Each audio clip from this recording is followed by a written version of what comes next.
কুতুবে সুবহানী শেখ মুহিউদ্দিন আব্দুল কাদের জিলানী রাহমাতুল্লাহ আলাইহি তিনি বলেছেন, মুনাজাত করতে গিয়ে আবেগে বলেছেন, রব্বুল আলামিন তুমি যদি দয়া করে আমাকে জান্নাত দাও, আর তোমাকে যদি আমি না পাই, তুমি যদি আমার সঙ্গে দেখা না করো, আমারে যদি কথা না বলো, তাহলে এই জান্নাত আমার কোনো লাভ নাই। আর আমাকে যদি জাহান্নাম দিয়ে দাও, আর মাঝে মধ্যে তুমি যদি জিজ্ঞাসা করো মহিউদ্দিন কেমন আছো, তাহলে এই জাহান্নাম আমার জন্য বেহেশত হয়ে যাবে। আল্লাহ, আমি শুধু তোমারই চাই। আল্লাহর নবী বললেন, মহিলা তুমি অপরাধ করেছো, কিন্তু তোমার গর্ভস্থিত সন্তান তো কোনো অপরাধ করে নাই, সুতরাং তোমার উপরে শরীয়তের হদ জারি করা যাবে না, ডেলিভারি হোক, তারপরে বিচার হবে। মহিলা চলে গেল আফসোস করতে করতে যে আমার বিচার হলো না, যদি এর মধ্যে আমি মরে যাই তাহলে জেনা করেছি, দুনিয়ার শাস্তি তো সহজ, পাথর মেরে উড়িয়ে দেবে, সঙ্গে সার করবে, এটা তো সহজ, কিন্তু কিয়ামতের ওই কঠিন জাহান্নামের আগুনে জ্বলতে পারবো না। মহিলাটি সন্তান ডেলিভারির পরে মহিলা চলে এসেছে রাসূলের কাছে, হুজুর এই সে আমার বাচ্চা ডেলিভারি হয়েছে, আপনি মেহেরবানি করে আমার উপরে হদ জারি করেন, শাস্তি দেন। আল্লাহ নবী বলেন, মহিলা তুমি অপরাধ করেছো, কিন্তু তোমার সন্তানের হক আছে, তোমার বুকের দুধ 2.5 বছর পর্যন্ত সে পান করবে, আমি তার হক নষ্ট করতে পারি না। মহিলা আবার চলে গেল কাঁদতে কাঁদতে, যদি এর মধ্যে মরে যায়, 2.5 বছর যেতে পারে নাই, তার আগেই মহিলা ওই বাচ্চাটাকে কোলে নিয়ে হাতে একটা রুটি দিয়া হুজুরের কাছে আসছে। কত পেরেশানি দেখেন। মহিলা এসে বলেন, ইয়া রাসূলুল্লাহ, আমার এই বাচ্চা এখন দুধ ছেড়ে দিয়েছে, সে রুটি খাইতে পারে, হুজুর আর দেরি করবেন না, এই শাস্তি না নিয়ে যদি মরে যাই, জাহান্নামের কঠিন আযাব আমি ভোগ করতে পারবো না। আল্লাহর নবী ওই মহিলাকে অর্ডার দিয়া দিলেন, একে বুক পর্যন্ত মাটির মধ্যে গেড়ে দিয়া চতুর্দিক থেকে পাথর নিক্ষেপ করো। মহিলাকে নিয়ে তাকে বুক পর্যন্ত মাটির ভিতরে গেড়ে দিয়া চতুর্দিক থেকে যখন পাথর নিক্ষেপ করা হচ্ছিল, রক্ত ছিটে এসে একজন সাহাবীর গায়ে পড়ায়, সাহাবী মহিলাকে ভৎসনা করলেন। আল্লাহর নবী বললেন, শুনতে পেরে নবীজি বললেন, ও সাহাবী ভৎসনা করো না, বরং এই মহিলার তওবা আল্লাহ রাব্বুল আলামিন এমন ভাবে কবুল করেছেন, যদি সে তওবা দুনিয়ার সব মানুষকে ভাগ করে দেওয়া যায়, তাহলে সমানভাবে ভাগ করে দেওয়া যাবে। 60,000 সৈন্য তাদের অশ্ব নিয়ে, তাদের উষ্ট্র নিয়ে, তাদের মালপত্র নিয়ে, জিহাদের সামান নিয়ে শ্রাবণের খরস্রোতা নদী, উত্তাল তরঙ্গমালায় ভরা নদীর উপর থেকে এই সাহাবীরা পাড়ি দিয়ে ওপার চলে গেলেন। ওপার যাওয়ার পরে হযরতে সাদ বলছেন, তোমাদের কেউ কি হারায় গেছে নাকি? সবাই এদিক ওদিক তাকায় খোঁজ করে বলল, মানুষ তো দূরের কথা, একটা উট আর ঘোড়াও একটাও হারায় যায় নাই। একজন বলল, আমার একটা পেয়ালা, যে পেয়ালা আমি পানি পান করতাম, সেই পেয়ালাটা তুফানে ছিটকে কোথায় চলে গেছে, ওইটা হারায় গেছে। হযরতে সাদ বলেন, মুজাহিদের কোন জিনিস দরিয়া নিতে পারে না, অবশ্যই তা ফেরত আসবে।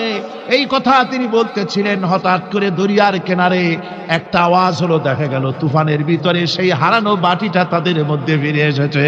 আল্লাহু আকবার। মুজাহিদদেরকে সাহায্য করেন স্বয়ং আল্লাহ রাব্বুল আলামিন। আফ্রিকার জঙ্গলের কাছে ভিন্ন ইতিহাস, জঙ্গলের কাছেই মুসলমানদেরকে থাকতে দেওয়া হয়েছে। মনে করা হয়েছিল জঙ্গলের সমস্ত হিংস্র প্রাণীরা এই মুসলমানদের শেষ করে দেবে, যুদ্ধ করা লাগবে না। হযরতে সাদ সে অবস্থা বুঝতে পারলেন, তিনি একটা মঞ্চ তৈরি করলেন। সেই মঞ্চের উপরে দাঁড়ায় জঙ্গলের প্রাণীদের দিকে লক্ষ্য করে তিনি নোটিশ জারি করে দিলেন, বললেন, ইয়া আইয়াতুহাল হাশারাতু ওয়াস-সিবাউ নাহনু আসহাবু রাসূলুল্লাহ সাল্লাল্লাহু আলাইহি ওয়াসাল্লাম। হে জঙ্গলের হিংস্র প্রাণীরা, আমরা আল্লাহ রাসূলের সাহাবী, ফাইন্না নাজিলুনা ফামান ওয়াজাদনা বাদাহু কাতালনাহু। আমরা রাসূলের সাহাবী, এইখানে আল্লাহর দ্বীনকে কায়েম করার জন্য আমরা এসেছি, আল্লাহর কলেমার আওয়াজ নিয়ে আমরা এখানে রাত কাটাবো। সুতরাং এই জঙ্গলের ভিতরে হিংস্র প্রাণী যত আছো, সব আমাদের এই জায়গা ছেড়ে অন্যত্র চলে যাও। আফ্রিকার জঙ্গলি মানুষেরা চিন্তা করলো, মানুষের কথা কি জঙ্গলি প্রাণীতে শোনে নাকি, পাগলে কয় কি? তারা তাকায় তাকায় দেখলো, হযরতে সাদের এই ঘোষণার পরে বাঘের কাতারে বাঘ, সিংহের কাতারে সিংহ, সাপের কাতারে সাপ, যার যার ডিম আর বাচ্চাগুলি মুখে কামড়ায়া সাহাবীদের এলাকা ছেড়ে দিয়ে তারা অন্যত্র চলে গেল। আমার মুসলমান ভাইরা, এই ছিল মুসলমানদের ইতিহাস। দ্বীন প্রতিষ্ঠা করার কাজে মুসলমান এগোলে আল্লাহই মদত করেন। কে মদত করেন? একজন সাহাবী কতগুলি পাখির বাচ্চা নিয়ে রাসূলের কাছে হাজির হয়েছেন। আল্লাহ নবী বলেন এই পাখির বাচ্চাগুলি আনলা কেন? সাহাবী বলেন হুজুর এই পাখির বাসাটা ভেঙে গিয়েছিল, বাচ্চাগুলি যখন ধরলাম ওর মা আমার মাথার উপরে ঠোকরাতে লাগলো, সে নিজের জীবনের মায়াকে উপেক্ষা করে বাচ্চাগুলিকে হেফাজত করার জন্য আমার উপরে ঝাঁপিয়ে পড়লো। আমি নিয়ে এসেছি এখানে, এই দেখুন ঘরের মধ্যে ঢুকেছে, এখানেও এই পাখিটা এসেছে। আমি রাসূলকে দেখাতে এলাম প্রাণী জগতে মায়ের সন্তানের প্রতি কত মায়া, সেটা দেখাতে এলাম। আল্লাহর নবী বলেন ও সাহাবী, প্রাণী জগতে সন্তানের প্রতি মায়ের কতটুকু মহব্বত তুমি তাই আমাকে দেখাতে এসেছো।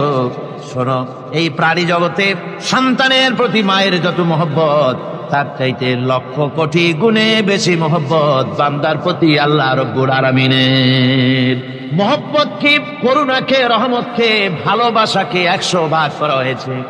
100 ভাগ করে 99 ভাগ আল্লাহ নিজের কাছে রেখেছেন, আর একটা ভাগ তামাম পৃথিবীর প্রাণী জগতে আল্লাহ ছড়াই দিয়েছেন। একটা ভাগ দিয়েছেন সারা দুনিয়ায় প্রাণী জগৎ, সেই একটা ভাগে এই শত সহস্র কোটি প্রাণীর মধ্যে যেটুকুন আমরা পাইছি, এতটুকুন মহব্বতে সন্তানের জন্য কলিজায়, সন্তানের কোনো অকল্যাণ হলে কলিজায় পানি থাকে না, সন্তানের কোনো অসুবিধা হলে বা মা বাপের কষ্ট হলে বা কারো কোনো কষ্ট হলে আমরা এই ধরনের আমাদের অবস্থা সৃষ্টি হয়ে যায়। 1 ভাগ তামাম পৃথিবীর সমস্ত প্রাণী জগতে ছড়ায় দেওয়ার পর আমাদের অবস্থা যদি এই হয়, তাহলে 99 ভাগ রহমত যার কাছে, বান্দার প্রতি তার মহব্বত কতখানি। একবার একজন দরবেশ সাহেব রাস্তা দিয়ে যাচ্ছেন, প্রতিমধ্যে তিনি দেখতে পেলেন নদী থেকে 1 কলসি পানি নিয়ে এক যুবতী সুন্দরী মেয়ে রাস্তা বেয়ে যেতেছে। দরবেশ সাহেব দাঁড়ায় গেলেন আর ওই যুবতীর দিকে এক নজরে তাকায় আছেন, চোখে পলক দেয় না। এরপরে যুবতী থমকে দাঁড়ায় গেল। আধা বুড়া মানুষ, দাড়ি অর্ধেক পাইকে গেছে, দেখতে দেখায় খুব বুজুর্গ মানুষ, কিন্তু রাস্তায় আমার একা পায়া এমনি করে তাকিয়ে আছে আর চোখ দিয়েও তো পানি পড়ে। ব্যাপারটা কি? দরবেশ কাঁদে কেন? প্রতিমধ্যে আমাকে একা পেয়ে দরবেশ কাঁদে কেন, তাকিয়ে আছে কেন? মহিলার চিন্তা জাগলো। শেখ সাদী রহমতুল্লাহ আলাইহি ঘটনা লিখেছেন, বাংলা এক কবিতার অনুবাদ করেছেন। একদা সুখদায়ক প্রমোদা বদন, দর্শন করি মম ঝরিল নয়ন, হেসে কহে সেরূপসী সবিস্ময় মন, কহ দেখি মহাশয় কহ কি কারণ, বিষয়ে বিরাগী তুমি ভুবনে প্রচার, কি হেতু জন্মিল তব মানস বিকার। যুবতী মেয়েটি বলছে, ওগো দরবেশ সাহেব, হুজুর সাহেব, আমি একটা যুবতী মেয়ে লোক, রাস্তায় আমাকে একা পেয়ে আপনি আমার দিকে তাকায় আছেন আর কাঁদতেছেন। এই বৃদ্ধ বয়সে ভীমরতি হলে কেন?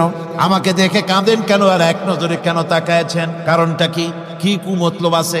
দরবেশ সাহেব বলছেন, হেসে কহিলাম বালে করহ শ্রবণ, নেত্র ঝরে তবু হেতু ভেব না এমন।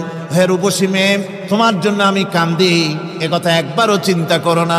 যে শিল্পী রচিল এই সুধাংশু বদন, তাহার তরে ঝরে নেত্র নয়নে জীবন। তোমার প্রেম পাওয়ার জন্যে তোমাকে দেখে লোবাতুর এবং কামুক হয়ে তোমার দিকে তাকায় কান্দি, একবারও ভেব না।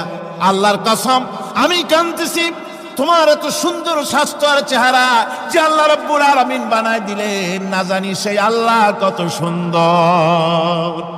মুনাফিক, তুমি কাকে ভয় দেখাতেছ? তোমার তরবারি এই সমাজের কিছু কাফেরেরা ভয় করতে পারে, তুমি কি আমারে চেনো নাকি? তুমি কারে ভয় দেখাও? তামাম পৃথিবীর সমস্ত কাফেরদের উপরে আল্লাহ রাব্বুল আলামিন আমাকে বাঘ বানায় পাঠিয়েছেন। তরবারি দিয়ে প্রমাণ হবে। মুনাফিক বলে তুমি আঘাত করো, কয় না, আক্রান্ত হলে পরে তারপরই জবাব দেব।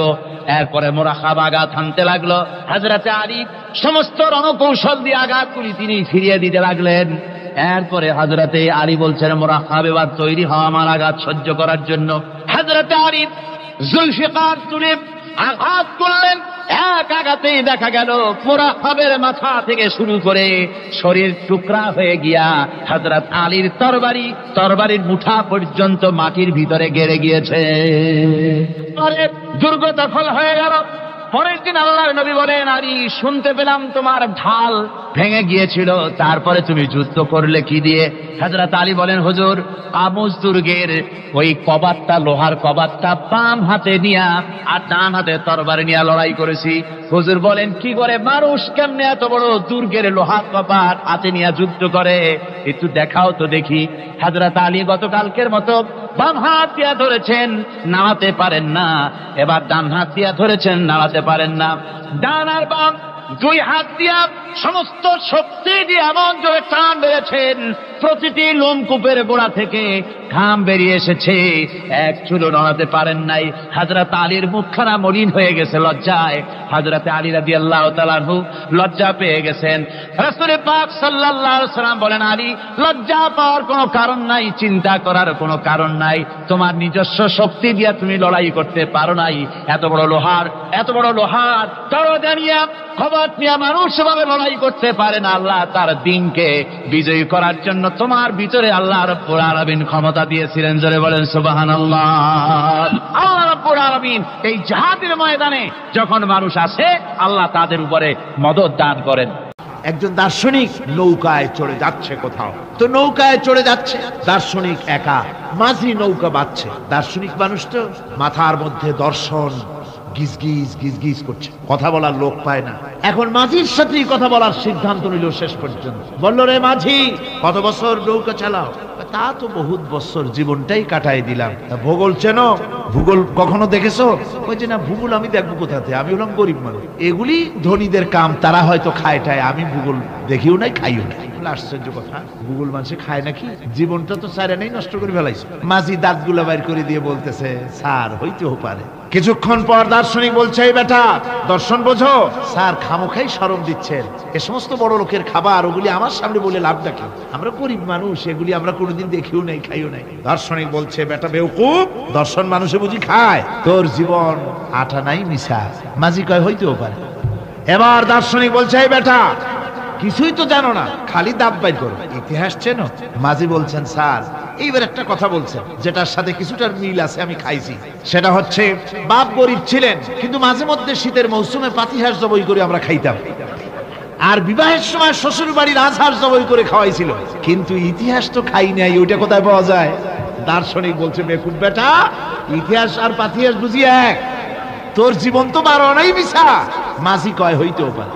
কিছুক্ষণ পর উত্তর দিকে কালো মেঘ উঠেছে, আকাশ থমথমে ভাব, নদীর ভিতরে তুফান সৃষ্টি হয়েছে। মাঝি বলছে, স্যার সাঁতার জানেন? কয় যে না মাঝি, সাঁতার তো জানি না। মাঝি কয়, স্যার ভূগোল, দর্শন, ইতিহাস 3 সাবজেক্টে আমার জীবন 12 আনা মিশা। এখন তো দেখি এক সাবজেক্টে 16 আনাই মিশা আপনার। আমার তো 4 আনা আছে, 12 আনা ফেল, 4 আনা তো আছে। ওই 4 আনা দিয়ে আমি সাতরাইয়া কেনারায় উঠে যাব, আর ইতিহাস দর্শন পাতিহাস খাইয়া ডুবে মরমিয়া। এবার দার্শনিক বলছে, আরে মাঝি, মানুষকে এরকম নৌকা ডুবে মরে নাকি? কয়, মরে না। আমার বাপ এই নৌকার মাঝি ছিল, তারপরে এই নৌকা বাইতে বাইতে আমার বাপ এই নৌকার মধ্যে মরছে ডুবে। আচ্ছা, তোমার দাদা? আমার দাদাও মাঝি ছিল, এই নৌকা বাইতে গিয়ে সেও মরছে।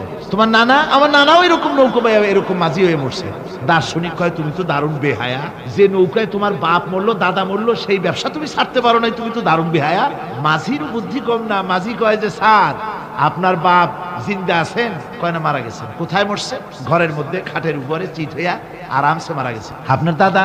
বলে তিনিও ঘরের মধ্যে বাস করেন, ওইখানেই ঘরের মধ্যেই মারা গেছেন খাটের উপরে। আপনার নানা? উনিও ঘরের মধ্যে চিত হয়ে আরামসে মারা গেছে। মাঝি কয় যে, আপনিও তো বেশরম কম না, যে ঘরের মধ্যে আপনার দাদা মরলো, নানা মরলো, গোষ্ঠী মরলো, সেই ঘরটা তো এখন আপনি সারতে পারেন নাই। এর দ্বারা মাঝি বুঝাইতে চাইল এই কথা, দার্শনিক সাহেব, মৃত্যুর জন্য সময় হলো আসল কথা। সময় যখন এসে যাবে, সে যে জায়গায় হোক, মৃত্যু তাকে ছাড়বে না। মৃত্যু যখন আসবে, জায়গায় পৌঁছতে হবে, আর সময় যখন আসবে, 1 মুহূর্ত আগে পিছু করা হবে না।